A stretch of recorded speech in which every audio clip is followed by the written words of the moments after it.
I decided to create this video for you because I think that we miss some concepts that can be useful for you, your work for today, your synchronous class.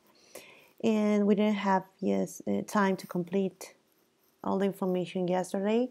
So just taking back some concepts that we talk about. Okay, remember we talk about the storytelling, and also we watched this video about David saying all his experience, like, and also sharing us like different techniques of how to generate different hormones in our audience.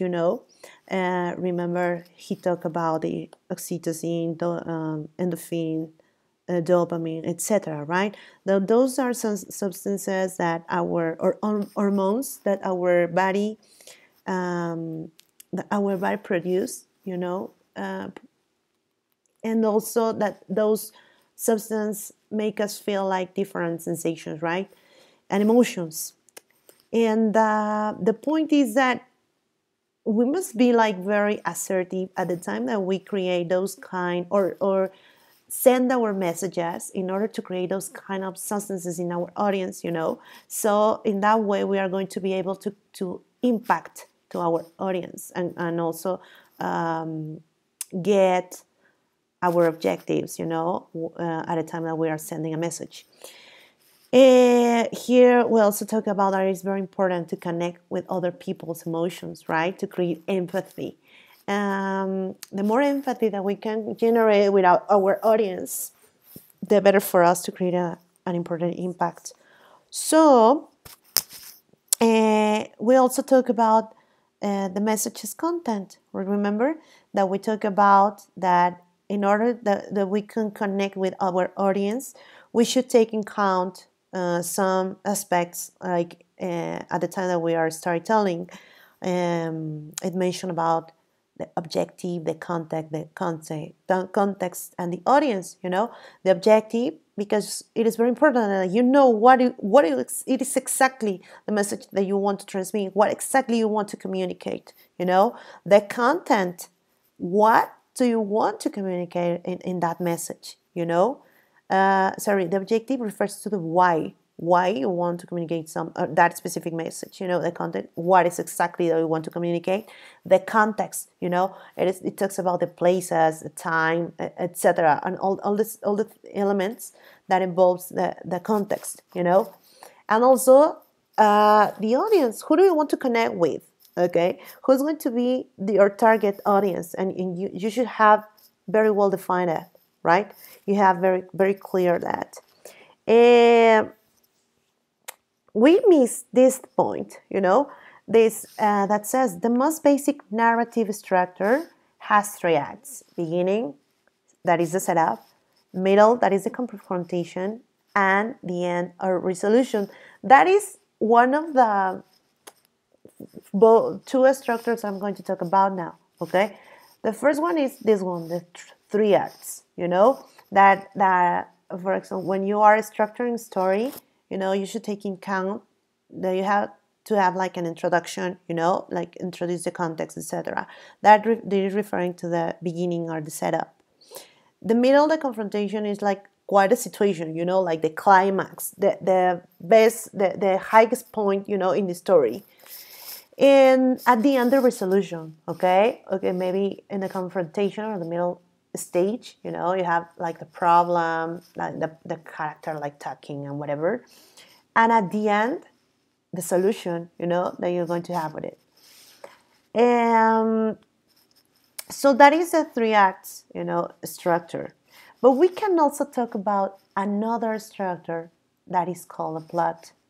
But more on the plot, it is focused on like a hero story, like a hero journey. And here, for example, this technique technique talks about like once that you have defined your target audience, your communication objective, and also message, you can start a plot of your story. Most stories present questions at the beginning, and the audience has to go through the story to find the answers at the end. The end that is going to be the resolution. And But what about when a movie doesn't answer one of these questions, you know? So we usually get a sequel. That's, for example, in some cases, some stories and some movies, like, for example, most of them are related to superhero stories, that, for example, Spider-Man, like we have the first part and then the second and the third, etc., right? Why? Because we didn't have like specific resolution at the end, so that's why we continue with another part. Because we as human beings uh, have the need, get the need or need like to have like a happy ending or a resolution of all the problems, right? Because we are expecting that. The audience is expecting that thing. And we can talk about this thing that is the Freytag pyramid, like most of the superhero stories take in count this thing. Like, first of all, we have like the exposition, when you can find in taking incident, and then it appears the action with complications, and then you got to the climax of the story. And then once you get to the climax, like the problem, the main point of the problem, you start falling, like start solving them, okay, until you get like the final resolution, and then the famous they live happy forever, no, right? So in these kind of cases, we can consider, or we should consider, that our story should have like coherency, because the action must be built through relevant actions, and also the feasibility. We should try to get or to look for to have like different actions that are like credible, like feasible, make it feasible, right? So here, there it says the actions are credible within the world rules, because we cannot get like, okay, yes, our imagination can fly, but trying to respect some limits, because if not, your audience can feel like, oh my God, this is irreal, this is not real, so you lose the attention of them.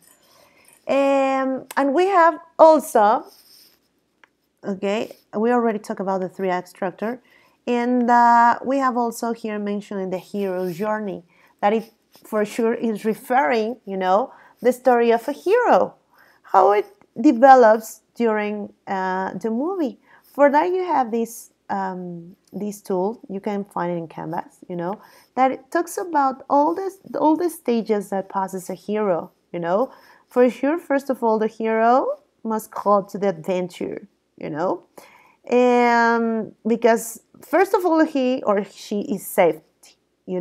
But then it starts to happen something like different that start to call the hero, but many times he start to refuse, the call. But at the end he accept, right? And then they can appear some mentors, like guiding the superhero or not, right? But it is like quite interesting that you take a look um, at this tool, because you can find different important things, So I'm going to suggest that you can you can see this, because this talks about like the hero journey from the departure that that he renegates or something like that, and then somebody tries to convince them, that person, the hero, and then it starts the adventure, because it starts happening some different things with here it says there's the enemies, because these heroes are starting to fight against the evil or the things that are wrong, and here it passes for different stages also, until he wins or she wins, and he start having rewards, and also the recognize of all the people, like knowing him or her as a hero, and then he gets back again. Why? Because it is so successful that people starts calling them and recognize them, or sorry, the hero, and it comes a resurrection, because sometimes the hero is very, very near to the death, but at the end, he's going to win most of the times. But it is a good point that you have to take in count, in almost all the stories about a hero. And since that the hero doesn't die, at the end he returns with the elixir, or this stage, right? With the all the all the success, people recognize him or her, and looks him or her like a wow, So that's why it is called like the return with the elixir. So these are very important or very interesting, like stages in a hero's journey. I'm going to paste this video also in your assignment, so you can take a look at this and just for you to watch it a little bit. If you want to see like more about heroes, the hero journey. So the point for today in your activity is that you are able, to manage like a hero journey, just like that, considering all the elements that we just talked about. And also, here it says, you're going to work also in teams. But you're going to create a mental map, when the hero journey is shown in a book, a movie. You can select whatever story, and also you can create one. But the point is that you create that mental map considering all these elements that I just talked about, that you have here. You can be based on this one, the manner rhythm of heroes journey. You can find this information, in Canvas. So you can have an idea and get some more elements for you for your mental map for today, and then you are going to send that mental map, and please include the explanation, of what is it and what is each element used for, and how the hero's journey was used to build that story. So I'm going to be online. If you have any question, feel free to connect, and see you next Tuesday on class. Have a nice day and bye.